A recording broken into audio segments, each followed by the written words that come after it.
Second year mathematics के लिए exercise 6.5 का क्वेश्चन नंबर 5 हम डिस्कस करेंगे। जैसा कि एक्सरसाइज आपको मालूम है कि ट्रिग्नोमेट्रिक सब्स्टिट्यूशन से, और ट्रिग्नोमेट्रिक सब्स्टिट्यूशन में आपको 3 टाइप्स की सपोजिशन बताई गई थी। ठीक है, तो उन 3 टाइप्स की सपोजिशन को बार बार जो है वो आपको रिकॉल मैं करवा दिया करता हूँ, आप भी उसको रिकॉल किया करें कि अगर a square minus x square होगा रूट में, तो फिर जो सपोजिशन होगी वो हमारी x is equal to a sine theta होगी। ठीक है, उसके बाद अगर under root x square plus a square होगा तो सपोजिशन जो होगी वो ए टेंजेंट थीटा होगी। यानी x को आप जो है रिप्लेस करोगे किससे, कि x को जो है वो आप ए टेंजेंट थीटा से जो है वो रिप्लेस करोगे। और अगर आपके पास under root x square minus a square हो गया ना, तो फिर ये आपकी थर्ड वाली सपोजिशन होगी x is equal to a secant theta. तो इस वक्त आप देखो कि आपके पास जो है वो डिनोमिनेटर में एक्स स्क्वायर प्लस 4 लिखा हुआ है। ठीक है, 4 को यकीनन 2 का स्क्वायर लिखा जा सकता है, और अगर 2 को हम ए कहें तो देखिए क्या बन रहा है, under root x square plus a square, x square plus a square under root. और ऐसी सूरत में सपोजिशन क्या बताइए, सेकंड वाली सपोजिशन बताइए, यानी x is equal to a tangent theta हमने सपोज करना है। तो ए तो मौजूद यहाँ पर इस कांस्टेंट को कहते हैं ना ब्रैकेट में, ठीक है, जो इस वक्त 2 है। तो इसका मतलब ये हुआ कि इस क्वेश्चन में हमारी जो सब्स्टिट्यूशन होगी वो क्या होगी, 2 टेंजेंट थीटा। ठीक है, तो x is equal to 2 tangent theta जो है, 3 ही केस हैं, आपने बस वो मैच करना है कि कौन सा स्ट्रक्चर कौन सा रूट आपके पास जो है वो मौजूद है, उसी हिसाब से आपने सब्स्टिट्यूशन कर देनी है। ठीक, तो 2 टेंजेंट हमने जो है वो सपोज करना है। तो x is equal to 2 tangent theta suppose किया, इसको डिफ्रेंशिएट करेंगे तो x की जगह आ गया dx, 2 एज इट इज आया, टेंजेंट का डेरिवेटिव हो गया सीकेंड स्क्वायर। ये इस तरह से dx की वैल्यू आ गई। अब आपने जाहिर सी बात है नई लिमिट्स एडजस्ट करनी है, नई लिमिट्स अब थीटा के हिसाब से एडजस्ट करनी होंगी। तो एक दफ़ा यहाँ पे x की जगह लोअर लिमिट पुट करके उसके अगेंस्ट थीटा की वैल्यू निकाल लें, और एक दफ़ा x की जगह ये 2 अंडर रूट 3 पुट करके उसके अगेंस्ट थीटा की वैल्यू निकाल लें। ठीक है, तो वर्किंग मैंने कर ली है। ये देखिए एक दफ़ा x की जगह 0 पुट किया तो 0 इक्वल्स टू 2 टेंजेंट थीटा, तो 2 को 0 के नीचे लाएंगे तो 0/2 0 हो जाएगा ना। फिर टेंजेंट को उस तरफ शिफ्ट करें तो थीटा हो गया टेंजेंट इनवर्स 0। कैलकुलेटर से कैलकुलेट करेंगे तो थीटा 0 डिग्री आ जाए। तो इसका मतलब 0 के अगेंस्ट आपके पास 0 आ गया। इसी तरह से यहाँ पर x की जगह अब अपर लिमिट रख दें 2 अंडर रूट 3। ठीक है, तो ये देख सकते हैं आप। अब क्रॉस मल्टीप्लाई करके 2 को नीचे ले आएँ तो ये देखें यहाँ 2 से 2 कैंसिल हो जाएगा। मैं कैंसिल नहीं कर रहा हूँ वरना नोट करने में प्रॉब्लम होगी। 2 से 2 कैंसिल हो जाएगा और सिर्फ अंडर रूट 3 रह जाएगा। फिर उसके बाद यहाँ से टेंजेंट को शिफ्ट करेंगे उस तरफ, टेंजेंट इनवर्स रूट 3। तो टेंजेंट इनवर्स रूट 3 आप कैलकुलेटर से निकालो तो 60 डिग्री आएगा। ठीक है, तो उससे जाहिर सी बात है हमने यहाँ पे π/3 रेडियन में लिखना है। तो ये नई लिमिट्स से, पुरानी लिमिट्स थी 0 to 2 अंडर रूट 3, नई लिमिट्स क्या आ गई हैं 0 से π/3। ठीक हो गया। तो अब ये क्या करें, ये पहले कॉलम में जितनी हमारे पास जो है वो नई लिमिट्स हैं, सपोजिशन है, ये सारी हम सब्स्टिट्यूशन जो है करते हैं यहाँ पे क्वेश्चन में। पहले क्वेश्चन को सिंप्लीफाइड फॉर्म में लाएंगे, फिर इंटीग्रेशन तो दूसरे मरले में होती है। ठीक है, तो यहाँ पर क्वेश्चन कंसीडर करते हैं, या इस दफ़ा ऐसा करते हैं डायरेक्ट ही पुट कर देते हैं। ये सारा क्वेश्चन आपके सामने जो है वो लिखा हुआ है। तो नाउ नई लिमिट्स हैं हमारे पास 0 2 π/3 हो गया। अब यहाँ पे सबसे पहले इधर x की वैल्यू पुट करें। ठीक है, तो x की वैल्यू है 2 टेंजेंट थीटा, 2 टेंजेंट थीटा। उसके बाद बेटे ये वाला क्यूब जो है ये लिखना है, ये देखिए ये लिख दिया। उसके बाद dx की वैल्यू लिखनी है, तो dx की ये वैल्यू है। ठीक है, तो ये आ गया 2 secant square theta D theta. ये हो गई न्यूमिनेटर की कहानी। अब आए डिनोमिनेटर में।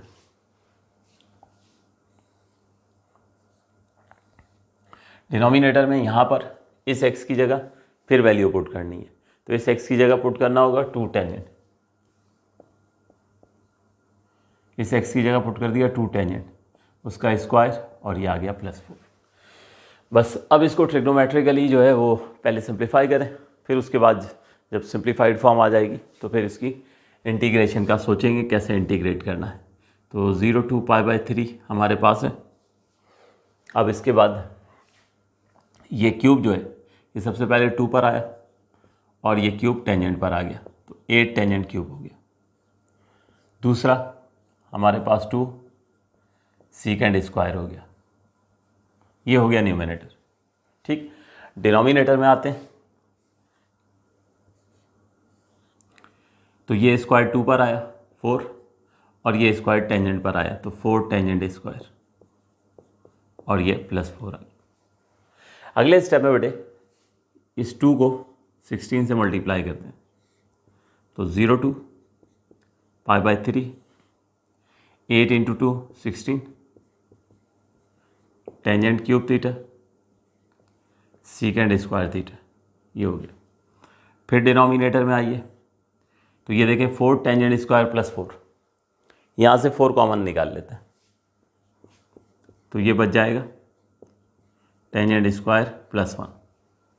अब दो काम हमेशा हम किया करते हैं, एक तो 4 रूट से 12 के 2 लिख देंगे और एक tangent square theta +1, 1 + tangent square secant square के बराबर होता है ना, तो 1 + टेंजेंट स्क्वायर हो या टेंजेंट स्क्वायर +1 हो, बात तो एक ही है, सीकेंड स्क्वायर के बराबर ही है। तो लिख देते हैं कि put tangent square theta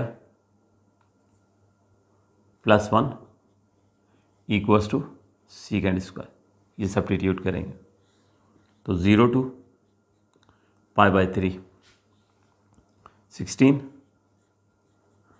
tangent cube secant square, 4 बाहर आया रूट से तो 2 हो गया और tangent square +1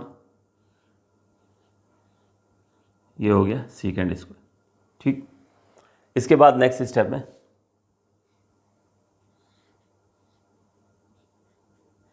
0 to π/3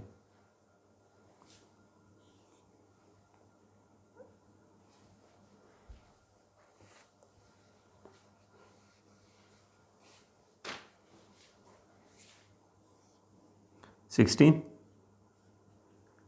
tangent cube secant square,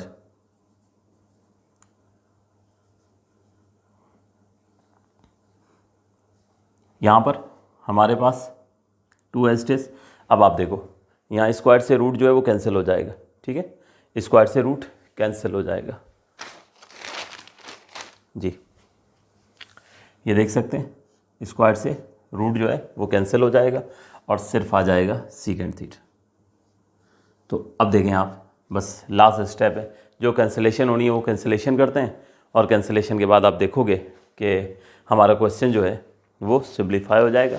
simplify होने से मुराद ये है कि इस काबिल हो जाएगा कि अब हम उसको इंटीग्रेट कर सकें।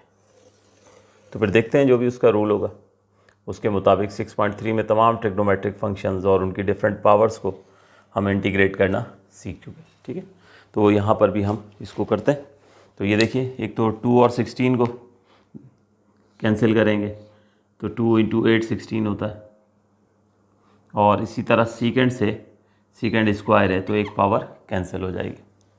तो क्वेश्चन है हमारे पास जो सिंप्लीफाइड फॉर्म में वो आया है 0 to π/3 टेंजेंट का क्यूब बचा और 7 आ गया सीकेंड थीटा, 7 आ गया सीकेंड थीटा। अब देखिए यहाँ से क्या करेंगे, एक जो है वो टेंजेंट क्यूब को स्प्लिट करना है, एक टेंजेंट निकाल कर जो है वो हम सीकेंड को दे देंगे। अब इंटीग्रेशन की हम बात करने जा रहे हैं कि कैसे हमने इसको स्प्लिट करना है और स्प्लिट करके हमने इसको जो है वो इंटीग्रेट करना है। तो ये 0 to π/3 tangent square into tangent into secant, ये हमने स्प्लिट कर दिया। अगले स्टेप में ये सीकेंड और टेंजेंट की पोजीशन में इंटरचेंज करता हूँ। इससे पहले भी मेरा ख्याल में मुझे याद आ रहा है किसी क्वेश्चन में ऐसा हुआ है, ठीक है, वो देख लीजिएगा आप कौन से, इससे पहले 4 ही क्वेश्चन हमने किए हैं, तो पिछले क्वेश्चन में तो नहीं हुआ है यकीनन। तो इसका मतलब शुरू के 3 क्वेश्चन में जो है वो ऐसा हमने किया था, सीकेंड इंटू टेंजेंट इंटरचेंज की थी पोजीशन। तो 0 to π/3 टेंजेंट स्क्वायर थीटा और इसको हमने लिख दिया सीकेंड इंटू टेंजेंट। अब ये इंटरचेंज करने से आप समझ गए होंगे कि मैं सीकेंड इंटू टेंजेंट जो है वो डेरिवेटिव बनाने जा रहा हूँ। और सीकेंड इंटू टेंजेंट किसका डेरिवेटिव होता है, आप याद करो डिफ्रेंशिएबिलिटी को, कि जब हम सीकेंड को डिफ्रेंशिएट करते थे तो उसका डेरिवेटिव क्या होता था, सीकेंड एक्स टेंजेंट एक्स। इसका मतलब ये हुआ कि मैं चाहता हूँ कि सीकेंड एक्स टेंजेंट एक्स के साथ ना सीकेंड एक्स जो है वो मिल जाए। तो बस क्या करना है कि इस टेंजेंट को हमने ट्रांसफॉर्म करना है किसमें, सीकेंड में। अब ये काम होगा। तो सिंपल सी ट्रिग्नोमेट्रिक आइडेंटिटी है 1 plus tangent square secant square के बराबर है। उससे जो है हम इस टेंजेंट स्क्वायर को रिप्लेस करते हैं। ठीक है, तो यहाँ सीकेंड स्क्वायर आ जाएगा तो ये साथ डेरिवेटिव मौजूद होगा। तो फिर वही रूल 3 फंक्शन पावर डेरिवेटिव से ये इंटीग्रेट जो है ये हो जाएगा। तो put tangent square equals to secant square minus, ये हमने सब्स्टिट्यूट कर दिया। तो ये आ गया 0 टू π/3 टेंजेंट स्क्वायर की जगह सीकेंड स्क्वायर थीटा -1 आया और into सीकेंड into tangent theta D theta, ये आ गया। अब उसके बाद क्या होगा बेटे कि ये जो बाहर है हमारे पास secant into tangent, secant into tangent, ठीक है, इसको आप सीकेंड स्क्वायर से भी मल्टीप्लाई करोगे और इसको आप 1 से भी मल्टीप्लाई करोगे। ठीक हो गया।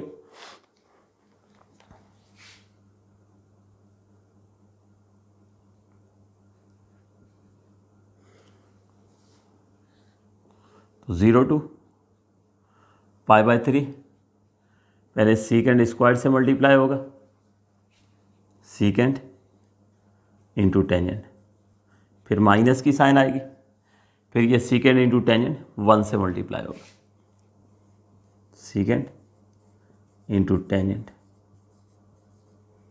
ये इस तरह से हमारे पास जो है सिंप्लीफिकेशन हो चुकी है। अब क्या करते हैं कि यहाँ पे अगले स्टेप में एक बहुत बड़ी मिस्टेक आप लोग कर जाते हो, बिल्कुल क्वेश्चन को सॉल्व करके इसको सीकेंड क्यूब लिख जाते हो। ठीक है, ये केयर कीजिएगा। ये हमने खुद तो सीकेंड इंटू टेंजेंट के साथ सीकेंड बनाया है, क्योंकि अभी इस सीकेंड स्क्वायर को मैं सीकेंड की होल पावर 2 लिखूंगा तो ये तो फंक्शन बनेगा ना, इसके ऊपर पावर 2 होगी और साथ डेरिवेटिव होगा। तो आपने इसको अगर सीकेंड क्यूब कर दिया तो सारी यूँ समझ लें मेहनत के ऊपर जो है वो पानी फिर जाएगा। तो यहाँ तक नोट कर लीजिए, बल्कि एक स्टेप और स्पेस है तो वो भी कर लेते हैं।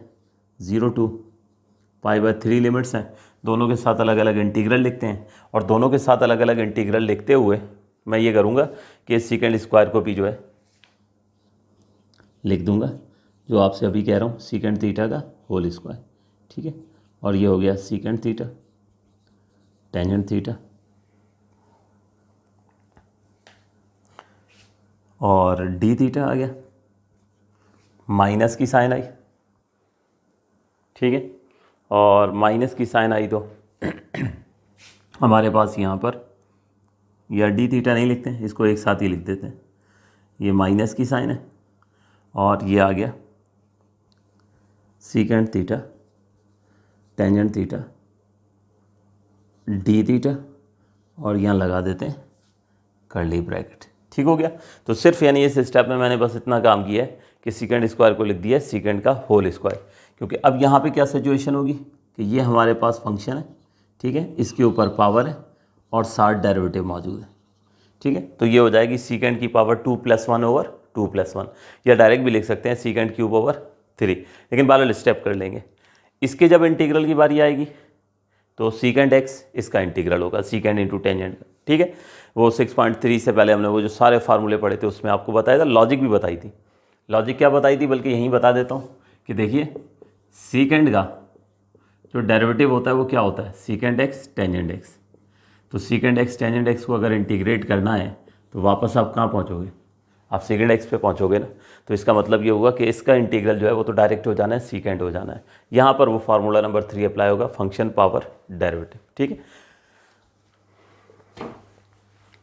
अब ये सारा करने के बाद एक चीज़ मैं आपको बताता चलूँ। देखिए यहाँ पे जब हमने कैंसिलेशन की थी तो ये 8 भी मौजूद था, तो ये 8 यहाँ पर मैं लिख दूँ हर स्टेप के साथ। अब इसके बाद जो है अगर आप लोग यहाँ तक नोट करें और यहाँ तक नोट करने के बाद फिर मैं इसको रब करता हूँ, फिर उसके बाद जस्ट अब एक स्टेप है इंटीग्रेशन का। ये इंटीग्रेट होगा, लिमिट्स पुट होंगी और आंसर मिल जाएगा। तो सबसे पहले यहाँ तक नोट कीजिए।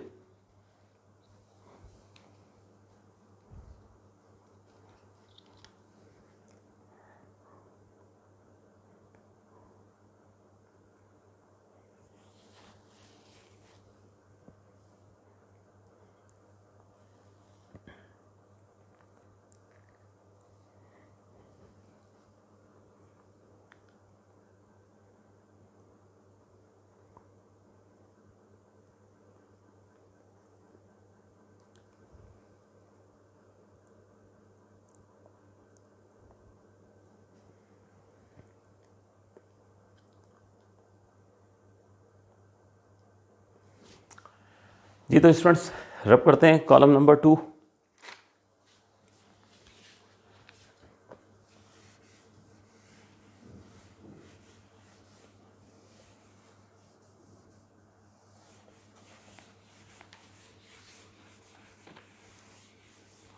बल्कि कॉलम नंबर 3 भी रब कर देते हैं।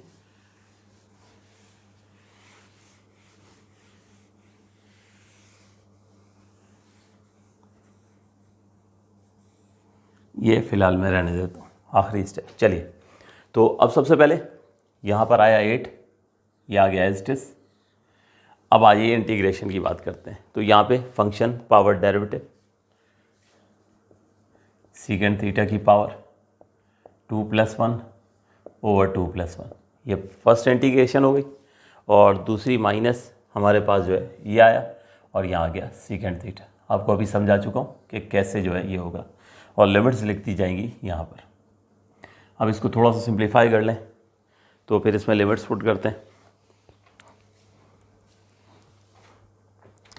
चलिए तो ये हो जाएगा 8, सीकेंड थीटा का क्यूब ही लिखते हैं क्योंकि लिमिट्स पुट करनी होगी ना, तो थीटा की जगह अपर लिमिट पुट करनी होगी, लोअर लिमिट पुट करनी होगी, तो ये क्यूब बाहर ही रहने दें। और अपॉन 3 हो गया, सही। और इसे भी अगर आप चाहें तो एक काम कर लें, यूँ लिख लें तो ज़्यादा बेहतर है ना, 1/3 सीकेंड थीटा होल क्यूब, और आसानी हो जाएगी, माइनस सीकेंड थीटा 0 to π/3। अब इसमें हम लिमिट्स पुट करते हैं। तो पहले हम यहाँ पे बेटे अपर लिमिट पुट करेंगे। ये देखें ये थीटा है तो दो जगहों पर π/3 पुट करेंगे, फिर माइनस की साइन आएगी, फिर लोअर लिमिट पुट करेंगे। तो 8 लिखा, कर्ली ब्रैकेट लगाते हैं अपर और लोअर लिमिट के लिए। तो 1/3 ये आ गया सीकेंड π/3 का क्यूब माइनस सीकेंड π/3। ये सबसे पहले ये देखो यहाँ थीटा की जगह π/3 आ गया और यहाँ भी π/3 आ गया, ये अपर लिमिट पुट हो गई, माइनस की साइन। अब लोअर लिमिट पुट करनी है, इन थीटा की जगह पर 0 पुट करना है। तो 1/3 सीकेंड 0 का क्यूब माइनस सीकेंड 0, ब्रैकेट क्लोज हो गया, ठीक। अब इसकी कैलकुलेशन कर लीजिए। सीकेंड π/3, सीकेंड π/3 जो है ना, सीकेंड π/3 का मतलब क्या है, सीकेंड 60 डिग्री, π/3 60 डिग्री के बराबर होता है। सीकेंड 60 डिग्री जो है ये बराबर होगा 1/cos 60 डिग्री के, ठीक है। cos 60 डिग्री की वैल्यू क्या होती है, 1/2। cos 60 डिग्री की वैल्यू 1/2 होती है। 2 को ऊपर शिफ्ट कर दें तो ये देखिए सीकेंड π/3 की वैल्यू क्या आ गई, ये 2 आ गई, ठीक है। तो ये यहाँ पर सीकेंड π/3 की जगह जो है मैं क्या पुट करूँगा, डायरेक्ट 2 पुट करूँगा। ये सारे स्टेप्स करने की ज़रूरत नहीं है, ये आप लोग जो है ये रफ में जो है वो आप लोग खुद से निकाल सकते हैं, कोई ऐसा इशू नहीं है। तो सीकेंड π/3 यहाँ सब्स्टिट्यूट होगा 2, तो 1/3 सीकेंड π/3 की जगह 2 आ गया, माइनस यहाँ भी सीकेंड π/3 की जगह 2 आ गया, फिर 1/3 सीकेंड 0। देखिए उसी तरह से सीकेंड 0 की वैल्यू निकालना। सीकेंड 0 का मतलब है 1/cos 0, cos 0 होता है 1 के बराबर। तो ये देखो सीकेंड 0 की वैल्यू क्या आ गई है, ये 1 आ गई।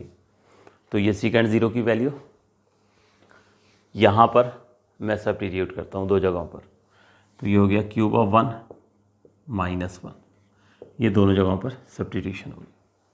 नेक्स्ट हमारे पास 8, तो ये 2 का क्यूब 8 और 8 मल्टीप्लाई होगा 1/3 से, तो 8/3 माइनस 2 आ गया, माइनस 1 का क्यूब 1 ही होना है, तो 1 को 1/3 से मल्टीप्लाई कर दें और उसके बाद हमारे पास माइनस। अब बस ब्रैकेट्स ओपन करें, कैलकुलेशन करें, आंसर आपको जो है वो मिल जाएगा, ठीक है। तो कर लेते हैं 8/3 -2 -1/3 +1 हो गया। ठीक, अगले स्टेप में 8/3 -1/3, दोनों को साथ लिख लेते हैं। -2 + 1 ये हो जाएगा -1। ठीक, तो यहाँ तक नोट करें। चलें, 1-2 स्टेप्स ही हैं, आगे मैं फिर कंप्लीट कर देता हूँ। मैं साइड पे कंप्लीट कर देता हूँ, आप लोग इसको नोट करना जो है वो शुरू करें। तो नोट कीजिए।